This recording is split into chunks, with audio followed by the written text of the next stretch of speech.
Hi guys, this is a special edition of Soren's World. Today we're going to show you how to make footprints in epoxy resin. Okay, so this is Soren's mom here. This is how it started out. This is a beach scene with recently poured epoxy resin sand that was not yet completely solidified.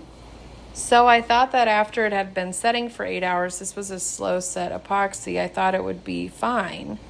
And I could just press feet into the sand and they would stay. But unfortunately, the resin wasn't hard enough and it kept falling back to how it had been and filling up the space where the footprint was. So the other option was to actually put like tiny little doll feet or something in the resin and let them sit there. But then I was worried I wouldn't be able to get them back out once the resin had completely cured and hardened.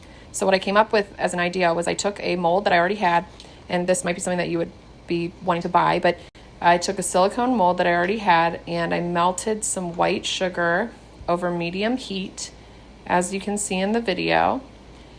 And once the white sugar was basically liquefied, once it starts to liquefy, you do have to continue to stir it or it'll burn. But once it was completely liquefied, I decided I could pour it into that silicone mold of the little feet. And then I could actually just stick essentially hard candy feet into my semi-solid resin, allow it to cure for another 24 hours was my plan. And then I thought since sugar is dissolvable, we'll be able to get them back out, but we'll be left with the impression that was made by the candy feet. So here you can see it's completely liquefied, and now I'm going to pour it into the silicone mold. At this stage, it's obviously very hot.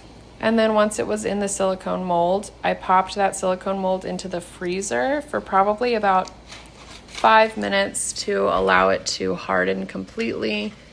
You could also just leave it out on the counter at room temperature and it would just take longer. But eventually it will it's essentially hard candy. So I only needed the vague impression of the foot, so I didn't really worry about if there was like a perfect edge or the shape was absolutely perfect. So after about 5 minutes, I popped these out, as you can see, and they're completely solid, not malleable at all. Once the sugar is room temperature, it's completely hard. And then I pressed them into the sand on my semi-solid epoxy. And in order to make sure they stayed down, I put a glass weight on top. I waited about 24 hours and then I submerged them in water, where you can now see that the sugar is dissolving. And we were left with these nice, perfectly formed impressions of footprints. Please like and subscribe if you want to see more videos like this. Bye guys.